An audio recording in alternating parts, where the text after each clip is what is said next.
Hello, dear students and friends. I'm making this podcast primarily for my students at the American University in Cairo. However, this is good, this can be a podcast that can be used by a lot of people, students who are looking to produce strong essays, strong academic papers. At the top here, like at the top above me, I guess is what it would be. And maybe I'll put also on the sides some links so you can shoot around this podcast and it's easier to navigate because it may go a little long. At any rate, okay, great. So let's get started. What I want to do is bring up a presentation and we can all see that. So I'll do that on a screen share. So we see here, this is our how to write a good academic paper presentation. And if there are folks that want this presentation shared with them, they can certainly see it. At any rate, so I'm going to go ahead and present it. I think that should, I may not actually do it. Hold on a second. Let's go out of that.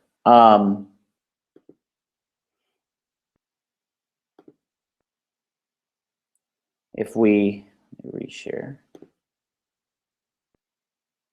Yeah, there it is. Okay, so here it is. How to write a good academic paper, the presentation. So first you need a thesis statement. So what is a thesis statement? Okay. A thesis statement is fundamentally a very important thing. This is the thing that is the linchpin, the idea that you're arguing, okay? So a thesis statement is really the most important thing that you can create. And if you don't have a solid thesis statement, you really can't effectively write a good academic paper. Students come to me with for example, 5 or 6 pages of writing and ideas, and I say, okay, so what's your argument? What's your main thesis statement? And they look at me blankly, and I say, okay, well, then you don't really have anything. What you've then done for 4 or 5 or 6 pages is you've written some really good notes that you can use. You've written basically free notes that you can hopefully use to create your thesis. And even if you can't use it to create your thesis, at least these are notes that you could use to possibly inform and create your paper later on. But the most important thing to start with always is a strong thesis statement. So go back to it. Presentation. So a thesis statement gives the argument or reason you are writing the paper. It explains the basic outline of how you plan to organize your paper as well. Oftentimes, a thesis statement will both have the argument and the outline, the overall framework, the plan that you plan to use for your paper. And we also call that the structural plan. At times, both of these can be in the same sentence. The structural plan and the thesis statement. Oftentimes, if you write the thesis statement, it's logical that then you will organize your paper around this thesis statement. However, sometimes you do need some clarity. It sort of depends on what your thesis statement is. Sometimes you may need a second sentence that explains exactly how you plan to organize your paper. Okay, anyway, so I'll go back into things.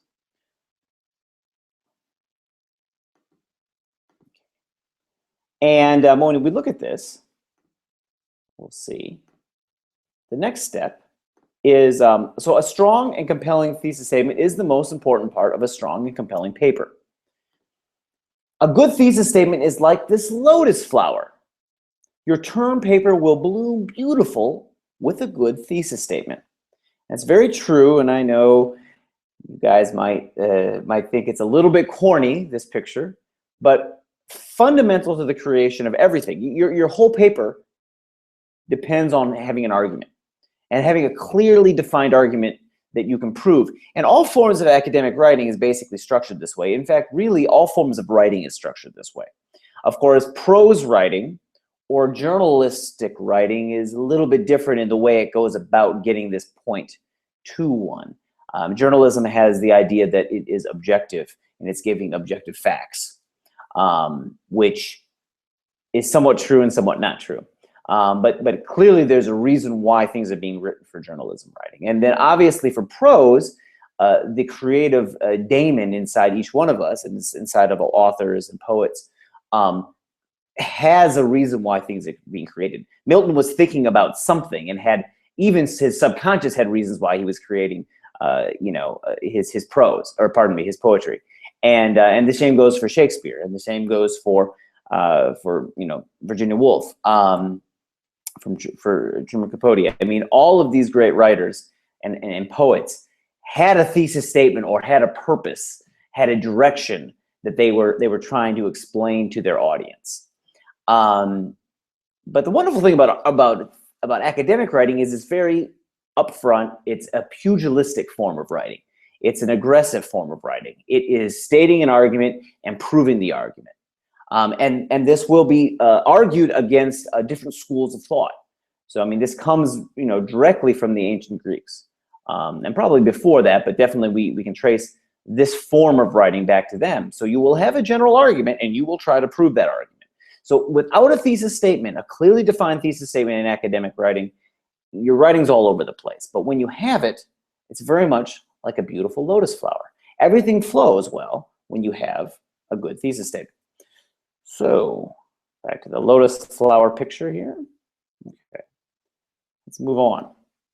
So how do you write a good thesis statement? Which is a great question. All right, well, I think it is. Okay, first off, we have to think of everything that, at least the ideas that you're developing and producing, because that's what we're talking about here. We're talking about knowledge production, idea production, new idea production. In many ways, there is an idea of a gestation period. That your mind is pregnant with a thesis statement. And I say here, let the thesis statement grow in your mind. Alhamdulillah, subhanallah. All right. So, if you think about that a little and conceptualize the idea of your mind in some ways being pregnant with an idea that wants to come out. It isn't there yet, maybe, but it's something you need to water and feed and sit with and think on. That's the beautiful thing about the academy. Cartesian thought allows us to be skeptical, and without that component of academic production, we lack the ability to really critique the world around us. So allowing that gestation process to happen is important. Okay. So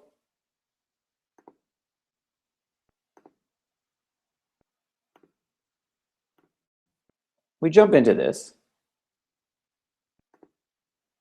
In the gestation period, the first thing to do is relax, go for a break, eat a candy bar, play basketball, drive your car, pet your dog, watch a movie, sing to your girlfriend or boyfriend. Yes, you can do all of these wonderful things, and really just kind of relax. Get your brain away from the idea, or at least away from the paper and the production of the thesis statement, just for a little. Then, when thinking about your thesis statement, try to think about the big picture, i.e., don't lose the forest for the trees.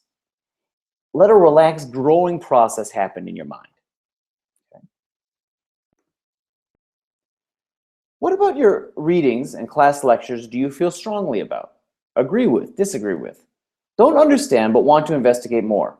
You feel there is a good story that needs to be understood better. Note, this part of the process is all about your feeling. You should naturally want to develop this part of the paper. Don't force yourself. Okay. At this point, some writing exercises can help you create the thesis statement. Here are techniques that can help you. Okay. Now, I don't want, before we go into the techniques, I don't want you guys to think that I expect you to go to the beach and do no kind of work. In the development of this, it's important to give yourself some space to think on and to process naturally what you want to argue. So whatever that is, I mean, if that's doing some sports for 2 or 3 hours and then coming back to the paper, that's fine. But yeah, give yourself a chance to step back, think about what you want to argue, and then you can go back into it. Okay. So There's some tools though that you can use, some tools, some writing tools, and some process tools that you can use to actually get yourself ready to really produce this this thesis statement. So, what are they? Let's take a look. Free writing. Write about anything that comes to your mind about your general idea for a thesis statement. 15 minutes more. When writing, you can use any language you want. You can use Arabic, English, French, Swahili, Finnish, Turkish, Chinese, Hindu, Spanish, Nubian, whatever. Just write. Let it flow like a waterfall. Let your ideas just come out. You can go 15 minutes more. You can do 30 minutes of this. You can do an hour of this. Just let the ideas flow. That's one option you can do. Brainstorming. Okay. This is the same as free writing, only with brainstorming, you jot down ideas, keywords and phrases, not whole sentences. Again, you can use any language you want, be imaginative, any idea is good. So yeah, really with both of these techniques, it's really allowing your mind and your subconscious to just open, and to let a cosmic energy flow in and to flow out of your fingertips and out of your pen, right? Just to let it flow. Because in many ways, what we are is a conduit. We're involved in a process of discourse every day of our lives, whether or not it's political, whether or not it's entertainment. We're connected to the world. And as writers and as idea producers, in some ways, it's good just to open up the dam and let what flows out will flow out. And from that, you can start to develop ideas that you can start to think, okay, well, this is an argument I can make. This is a really effective tool because you all have it in you. I mean, just about anybody can be a good writer. I believe that. But just about anybody can be a good idea producer.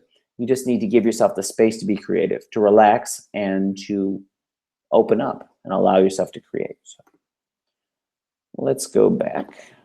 Okay. Look at this, as you say, brainstorming. Then we move on to clustering. Now, clustering is another technique of brainstorming, which is more visual, right? You begin with the central ideas in the middle of the page. So in some ways, you're limiting your ideas. You're focusing your ideas with this. Then, through the use of branches and arrows, write down other sub-ideas that develop out of the main ones. And finally, the product should look like a web or a cluster, which visually shows the ideas that you've gotten and ways that things are tied together and ways that there may be some dead ends with ideas. I think that clustering is really effective for you all to do when you focus some ideas a little bit down and you feel like you're on the trajectory toward getting to a thesis statement, but you want to see where the general ideas tie in. So this is a little bit more of a focused exercise than the earlier critiques, the brainstorming or the free writing.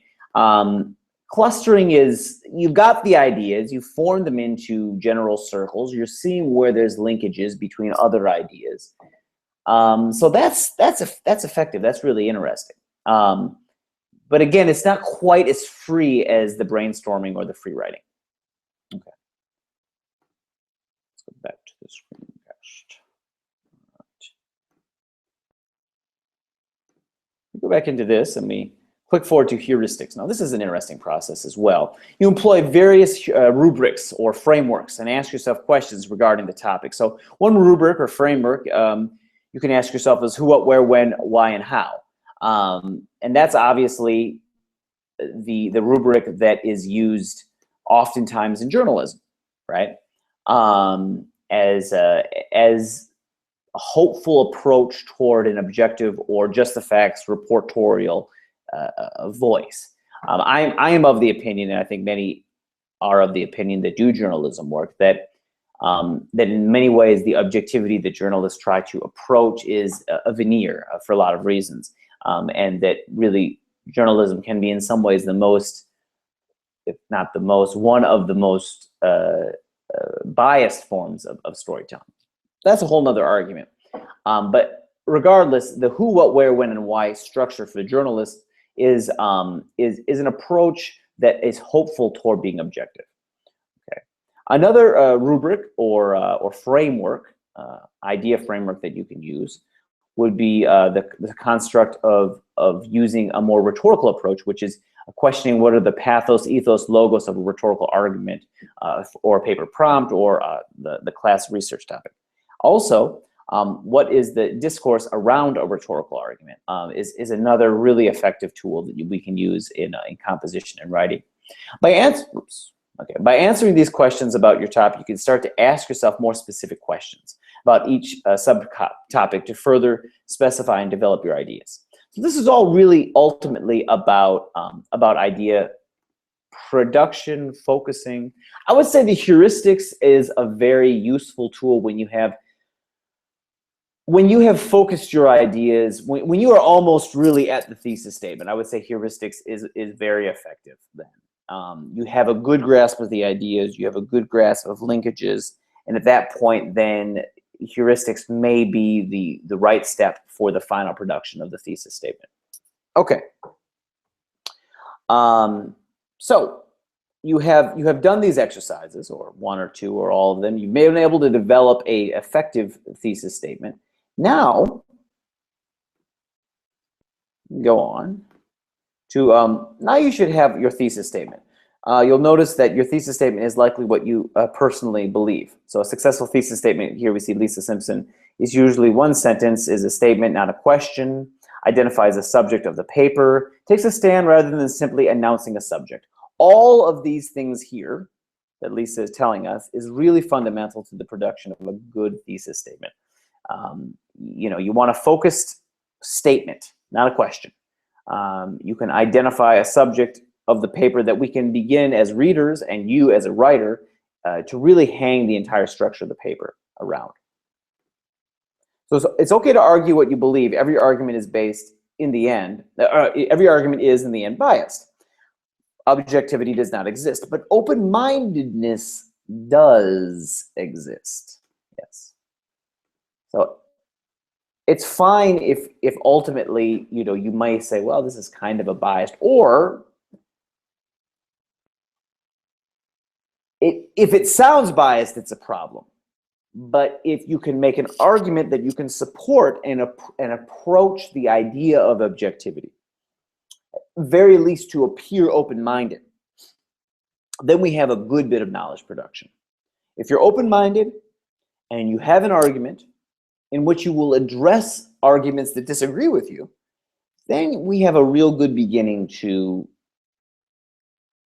start the process of writing a great paper and you know, and writing something that can be meaningful not just to our class but to outside of the class, something you could try to get published maybe.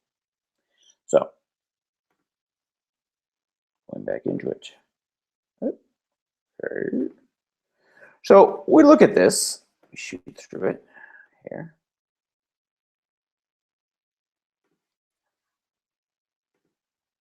Okay, in an open-minded and academic fashion, how will you prove your thesis statement? Okay, well,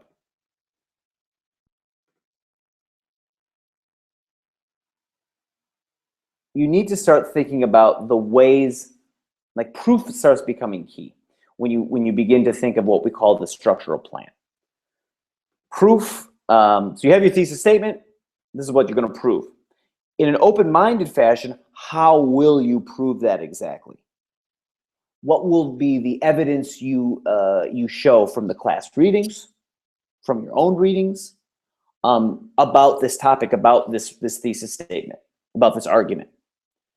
So you're shooting for, at the very, well, open-mindedness and really being able to prove your thesis statement. So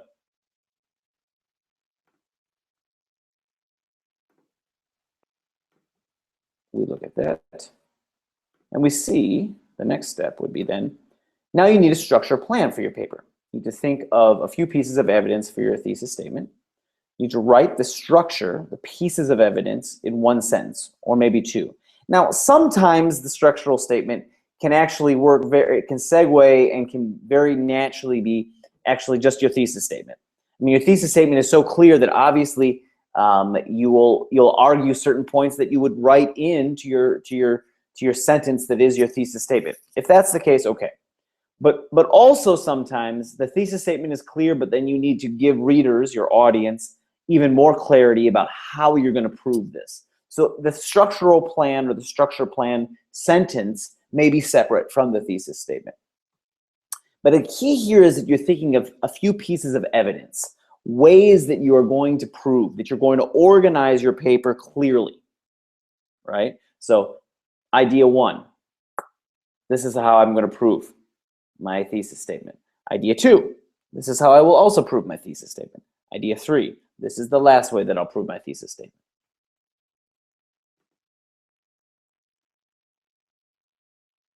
Okay.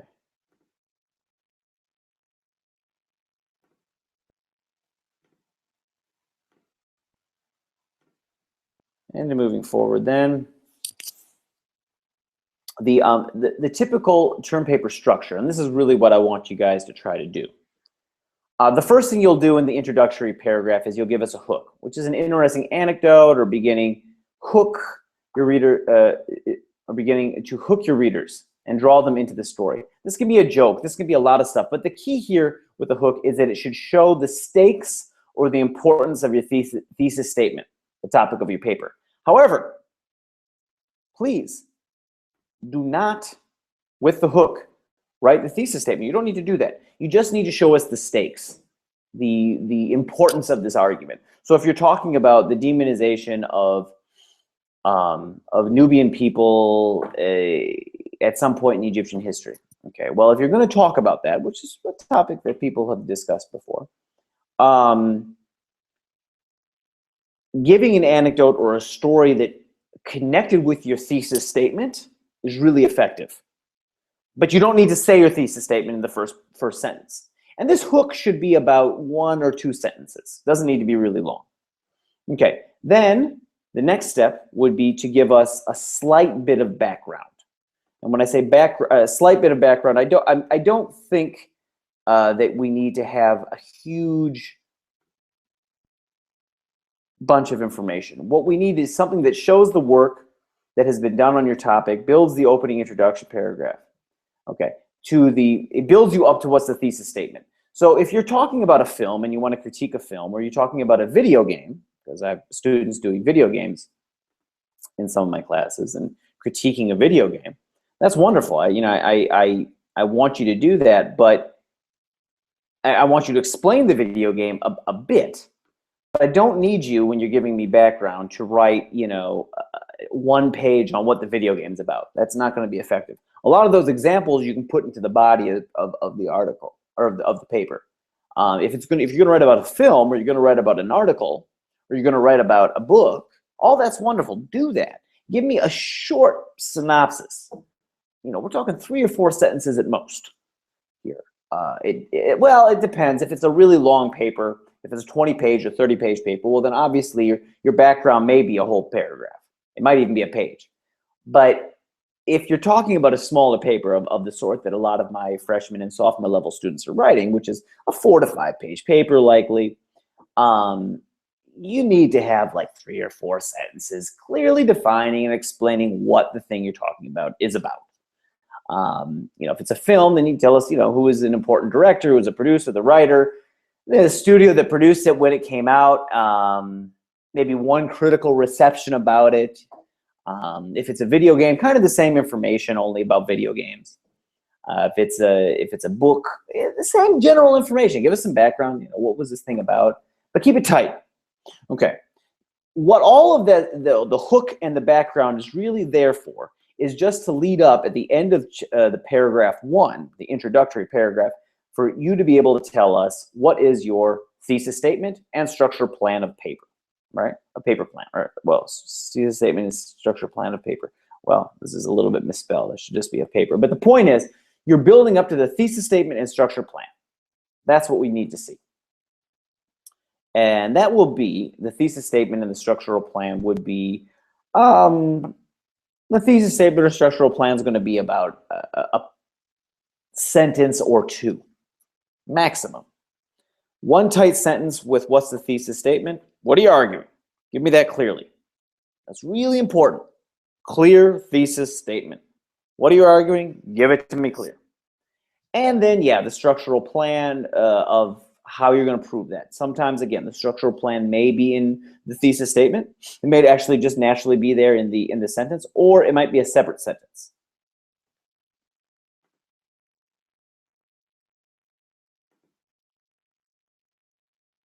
Moving on. So then we see the body. Okay, the body of the paper will follow the structure plan in writing the evidence-based.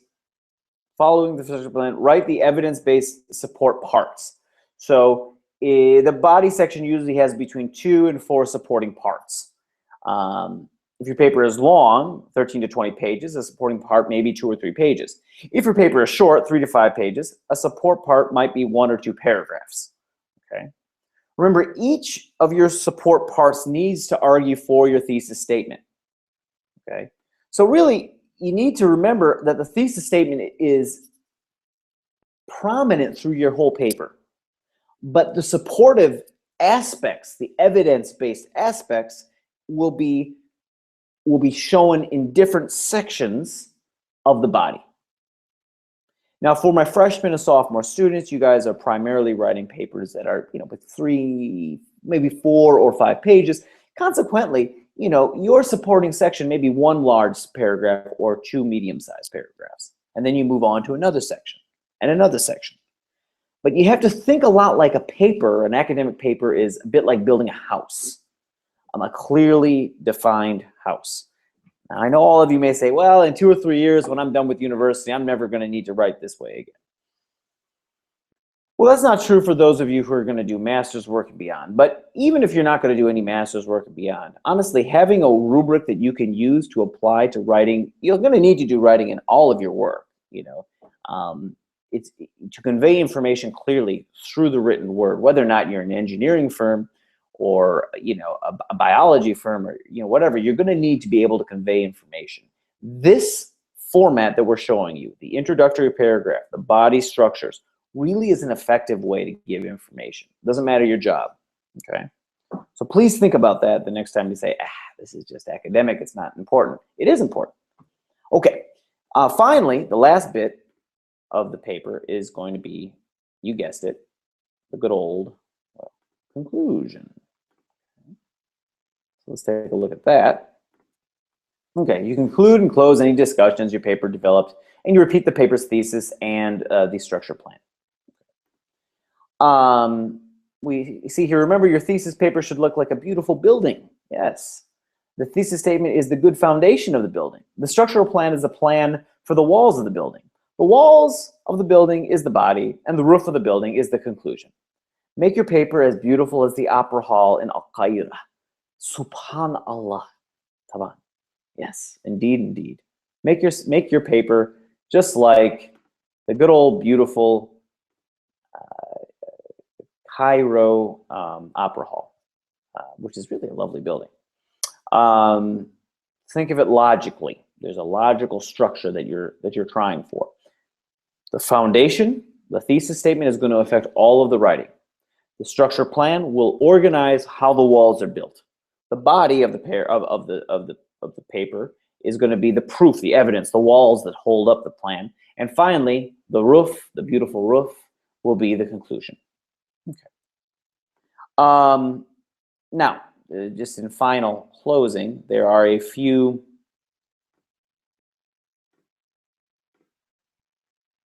things that you can take a look at.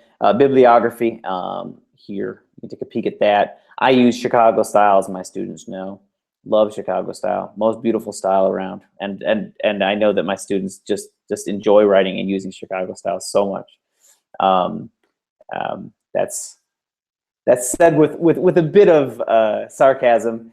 I do get some grumbling about this, but I really promise you guys that Chicago style is the cleanest style. And again, whether or not you do academic work after your undergraduate degree, you can use the Chicago style in any paper that you prepare for work. It's very clean, it's very understood, so it's great.